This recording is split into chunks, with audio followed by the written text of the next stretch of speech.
том орон 1993 оноос хойш хийгдээгүй. За статистик мэдээлэлч 4-5 жилийн өмнө байна. 10,000 хүн ноёд өвтүүлэлт 2000 онд 389 байсан бол 2008 онд 756 болж 2 дахин нэмэгдсэн гэсэн статистик мэдээллийг Эрүүл мэндийн яам гаргаж байна. Хүүхдийг төрсөн даруйд нь оншилж чадвар дүлгэр хүчин гэдгийг боломж бүр илүү нэмэгддэг юм байна. Гэтэл төрсөн нэрээ сонсголыг шалгах хэрэгсэл улсын хэмжээнд хоёр хоног байна.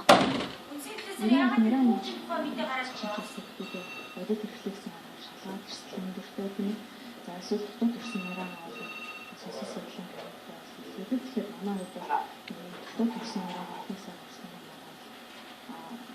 Хэрэгцээ шалгаж байгаа. За 2012 оноос тэгэхээр бүх нэрээ үзэх хэмжээ их хүүхдэд хийж авсан газар асан эмийн чанартай зөвлөсөн зэрэг нь хүүхдийн сонсголын ертөнцийн мэдээж дүлий төрөх боловсролтой байдаг.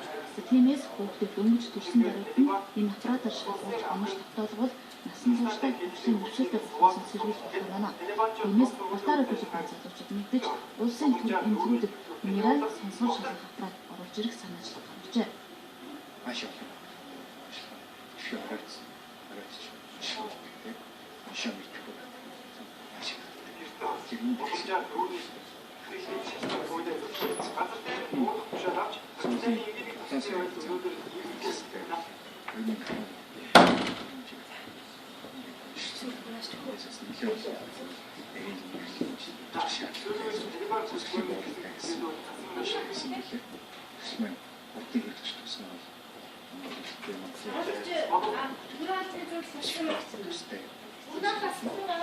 Улс өнөөдөр хүртэл ядаж хотод байдаг хүүхдтэй чөлж чадаагүй байгаа. Нэрээ сонсон шалгах аппаратыг сайн дураараа мэдсэн зүйлээс гаднаас оруулж ирэх гүйцэтгэж байхад асуудал гадаад төвлөж дотоод буюу эрүүл мэндийн яамн дээр мэдээд засаж сааддаг хүндэтг юм байна гэж байна.